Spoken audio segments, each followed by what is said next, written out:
अस्सलाम वालेकुम, मेरा नाम है रमशा इकबाल और आज हम लोग chapter number 12 coordination and control का लेक्चर नंबर 10 स्टार्ट करने वाले हैं। और लास्ट टाइम हम लोगों ने एंडोक्राइन सिस्टम का टॉपिक स्टार्ट किया था, जिसमें हम लोगों ने इम्पॉर्टेंट एंडोक्राइन ग्लैंड्स के बारे में स्टडी किया था, जिसमें से हम लोगों ने 3 ग्लैंड्स लास्ट टाइम स्टडी कर लिए थे।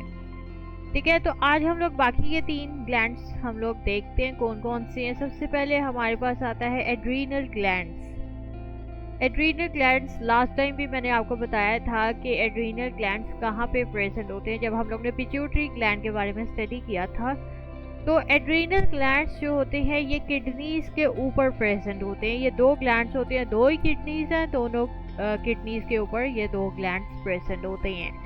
ठीक है, तो इन दोनों ग्लैंड्स मतलब इन दोनों की बात हो रही है। ठीक है, तो दोनों का हर एक मतलब कह लें कि हर एक ग्लैंड का कह लें कि 2-2 पार्ट्स होते हैं। दोनों ग्लैंड्स के 2-2 पार्ट्स होते हैं, जिसमें सबसे पहले आउटर पार्ट होता है और एक इनर पार्ट होता है। आउटर पार्ट जो होता है उसे हम लोग कॉर्टेक्स कहते हैं और जो इनर पार्ट होता है उसे हम लोग मेडुला कहते हैं। ठीक है, अब इनके हम लोग देखते हैं कि कौन कौन से ये हार्मोन्स सिक्रीट करते हैं बॉडी के अंदर और उनका क्या रोल होता है बॉडी को रेगुलेट करने में।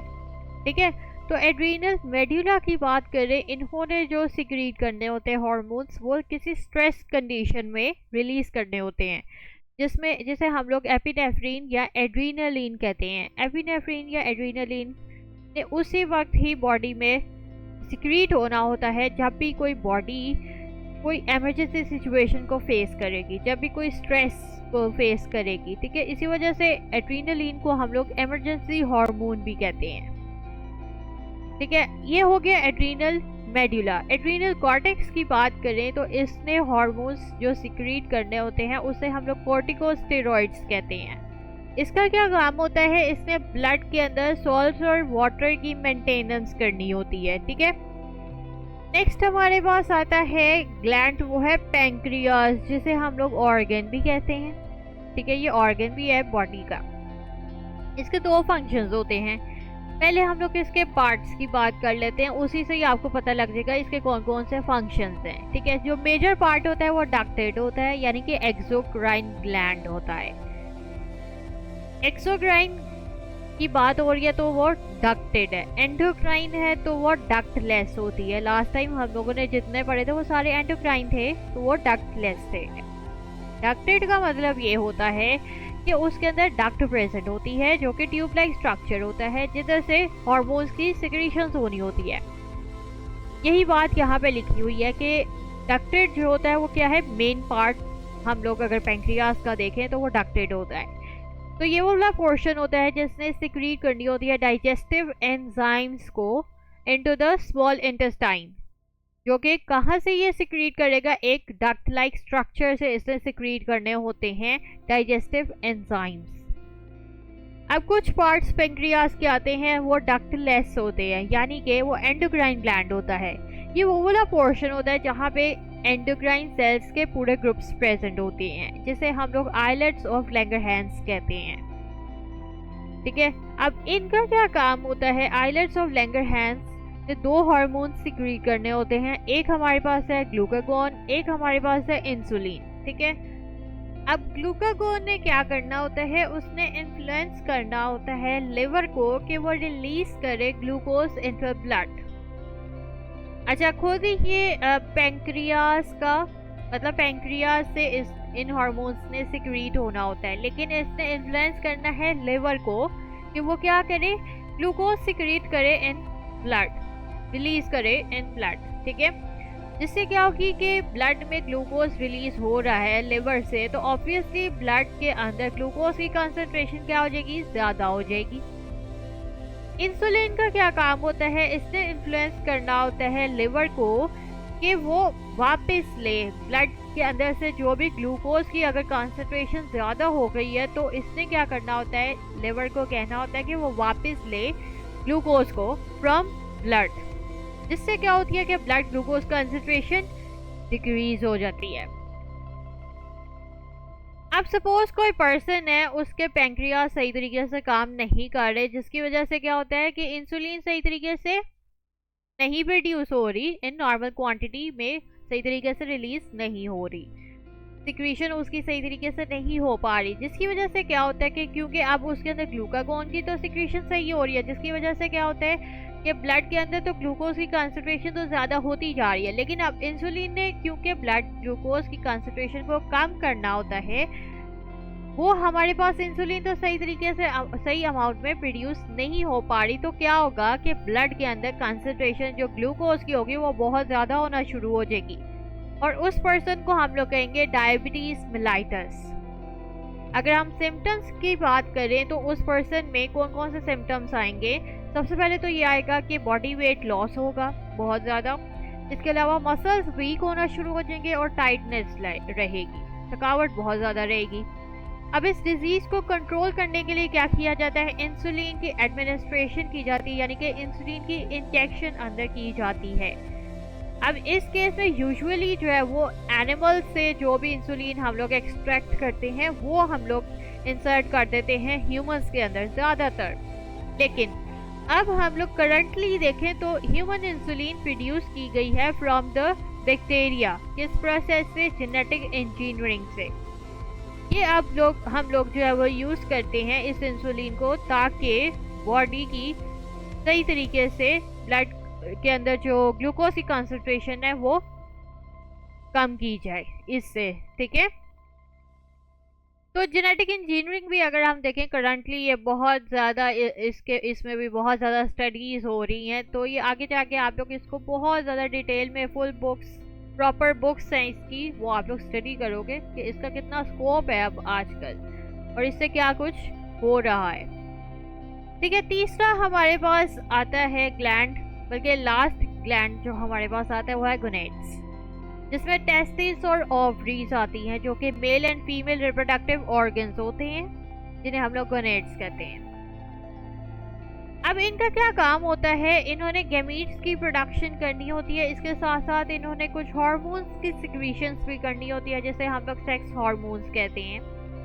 गैमीट्स क्या होते हैं, वही एग सेल्स, फीमेल है तो एग सेल्स होते हैं, मेल्स हैं तो स्पर्म्स होते हैं, ठीक है। तो इन्होंने गैमीट्स के साथ साथ कुछ हार्मोन्स की सिक्रीशंस भी करनी होती है, जैसे हम लोग सेक्स हार्मोन्स कहते हैं। टेस्टिस की बात करें तो इसने कौन से हार्मोन्स प्रोड्यूस करने होते हैं इन मेल्स, इसमें उसने हार्मोन सिक्रीट करने हैं टेस्टोस्टेरोन। इससे क्या होता है, मेल्स के अंदर सेकेंडरी सेक्स कैरेक्टर्स की प्रोडक्शन होती है।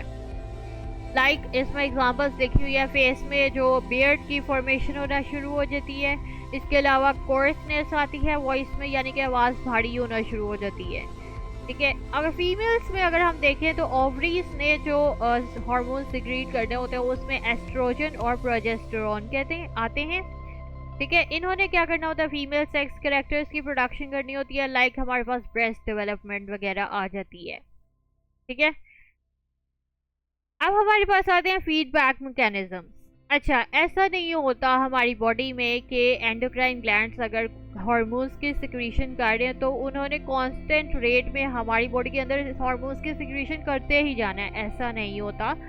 ये डिपेंड करता है बॉडी की नीड में कि हमारे पास ऑल्दो कि इस हार्मोन की रिक्वायरमेंट कितनी है उसके हिसाब से हार्मोन्स की सिक्रीशंस होती हैं, ठीक है। सारे हार्मोन्स कंटिन्यूसली कांस्टेंट रेट में हमारे पास नहीं सिक्रीट होते, ठीक है।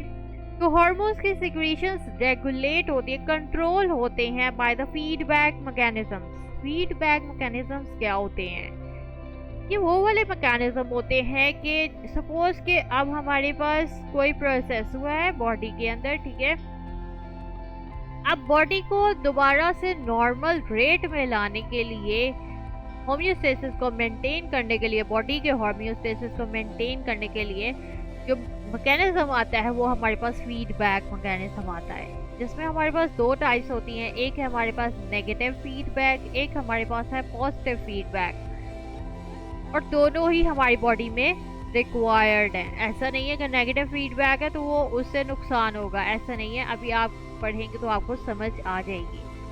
नेगेटिव फीडबैक में क्या होता है कि वही बात यहाँ पे लिखी हुई है, इस मैकेनिज्म ने इस तरह से वर्क करना होता है कि कोई प्रोसेस हुआ है, अब उस प्रोसेस से जो भी बॉडी की रिक्वायरमेंट है वो ज़्यादा हो जाती है किसी भी मैकेनिज्म की वजह से, तो अब उसको नॉर्मल करना ज़रूरी होता है। तो उसने उस प्रोसेस को इनहिबिट करना होता है या डिक्रीज करना होता है। इसे हम लोग नेगेटिव फीडबैक कहते हैं। एग्जाम्पल वही आती है जो हम लोगों ने अभी ऊपर डिस्कस की है पेंक्रियाज में। वही बात यहाँ पे लिखी हुई है कि अगर तो हमारे पास ब्लड के अंदर ग्लूकोज की कंसंट्रेशन ज़्यादा हो जाती है तो पेंक्रियाज ने क्या करना है, सिक्रीट करना है इंसुलिन को। जब इंसुलिन को सिक्रीट करेगा ऑब्वियसली उसने लिवर को इन्फ्लुएंस करना है कि वो ब्लड से ग्लूकोज को टेक इन करे, ठीक है, जिसकी वजह से क्या हो गया कि ब्लड के अंदर ग्लूकोज की कंसंट्रेशन कम हो जाती है, ठीक है। अब ये जो ब्लड ग्लूकोज कंसंट्रेशन जो नॉर्मल सेट पॉइंट में वापस आया है, इससे क्या होगा कि ये इनहिबिट करेगा इंसुलिन की सिक्रीशन को, यानी कि जब हमारे पास ग्लूकोज की कंसंट्रेशन नॉर्मल हो गई है, अब पेंक्रियास ने क्या करना है, उसने इनहिबिट कर देना है, यानी कि उसने अभी भी सिक्रीट नहीं करते रहना इंसुलिन, वरना तो ब्लड के अंदर ग्लूकोज की कंसंट्रेशन तो ज़रूरत से भी कम होना शुरू हो जाएगी। इसी वजह से उसने इधर आके इनहिबिट कर देनी है इंसुलिन की सिक्रीशन, ठीक है। सिमिलरली अगर तो हमारे पास ब्लड के अंदर ग्लूकोज की कंसंट्रेशन कम है नॉर्मल से, तो इस केस में पेंक्रियास ने ग्लूकागोन को सिक्रीट करना होता है। ग्लूकागोन ने क्या करना है, उसने लिवर को इन्फ्लुएंस करना होता है कि रिलीज करे ग्लूकोज को ब्लड के अंदर, जिसकी वजह से क्या होगी, ब्लड ग्लूकोज कंसंट्रेशन इंक्रीज होना शुरू हो जाएगी। और जब हमारे पास ये ग्लूकोज की कंसंट्रेशन ब्लड के अंदर मेंटेन हो जाएगी, तो फिर उसके बाद ग्लूकागोन की सिक्रीशन भी इनहिबिट हो जाएगी, ठीक है। इन शॉर्ट हमारे पास जो ब्लड ग्लूकोज कंसंट्रेशन है ये कंट्रोल करता है प्रोसेस को, कि वेदर हमारे पास किस तरह से ग्लूकागोन या इंसुलिन की सिक्रीशन होनी है। नेक्स्ट हमारे पास आता है पॉजिटिव फीडबैक। पॉजिटिव फीडबैक में क्या होता है कि जैसे कोई प्रोसेस हुआ है उसमें चेंजेस जो भी बॉडी के अंदर आएंगी, लेकिन इसने बाद में इस फीडबैक ने क्या करना होता है, और ज़्यादा उसमें इंक्रीज करना उस प्रोसेस को, ताकि और ज़्यादा हमारे पास वो चीज़ बने, ठीक है। इसने इंक्रीज करना होता है प्रोसेस रेट को। फॉर एग्जांपल यहाँ पे आते हैं कि अगर कोई इन्फेंट है, उसने सकलिंग करनी होती है फ्रॉम मदर्स, जिसकी वजह से क्या होती है, मिल्क की प्रोडक्शन होती है मदर्स के अंदर। ऑब्वियसली वो क्यों होती है, क्योंकि हार्मोन्स की सिक्रीशन होती है मदर्स के अंदर। तो अगर तो हमारे पास वो इन्फेंट और सकलिंग करेगा, ज़्यादा सकलिंग करेगा, तो इससे क्या होगा कि ज़्यादा हार्मोन्स की सिक्रीशंस होंगी, इसमें इनहिबिट नहीं होंगे, इसमें हार्मोन्स की सिक्रीशन ज़्यादा होना शुरू हो जाएगी, जिसकी वजह से मिल्क की प्रोडक्शन और ज़्यादा होना शुरू हो जाएगी। तो हमारे पास ये पॉजिटिव फीडबैक है, ठीक है। इस तरह से हमारे पास प्रोसेस रेट इंक्रीज होता है। अब मैं आपको बुक से पढ़ा देती हूँ। यहाँ से हम लोगों ने आज स्टार्ट किया। सबसे पहले एड्रीनल ग्लैंड्स देखे हैं। When a person experiences fear, anger or anxiety, the rate and the intensity of heartbeat increases, blood pressure increases, blood flow to the limbs increases, blood flow to the alimentary canal and skin is reduced. Such changes prepare the body to face any emergency situation. अगर तो person को कोई डर है या गुस्सा आ रहा है या एंजाइटी है, डिप्रेशन है, तो इस केस में क्या होता है कि हार्ट बीट इंक्रीज होती है, ब्लड प्रेशर भी इंक्रीज होगा और लाइम्स में जो हमारे पास ब्लड फ्लो है वो भी इंक्रीज होता है। इसके अलावा एलिमेंट्री कैनाल और स्किन में हमारे पास जो ब्लड फ्लो होगा वो डिक्रीज होना शुरू हो जाएगा। और इस सिचुएशन में क्या होता है कि बॉडी जो है वो फेस करती है, कोई भी इमरजेंसी सिचुएशन आ जाती है, ठीक है। फिर हम लोगों ने पेंक्रियास के बारे में डिस्कस किया, इसमें कौन कौन से हार्मोन्स आ जाते हैं और बॉडी किस तरह से उसको ओवरकम करती है। Blood glucose concentration test. The amount of the glucose in blood is measured by this test. It is used to diagnose diabetes. अगर तो ब्लड के अंदर कितनी ग्लूकोज प्रेजेंट है ये हम लोगों ने मेजर करना है, तो इस टेस्ट से हम लोग मेजर कर सकते हैं। इससे हम लोग डायबिटीज को डायग्नोज करते हैं।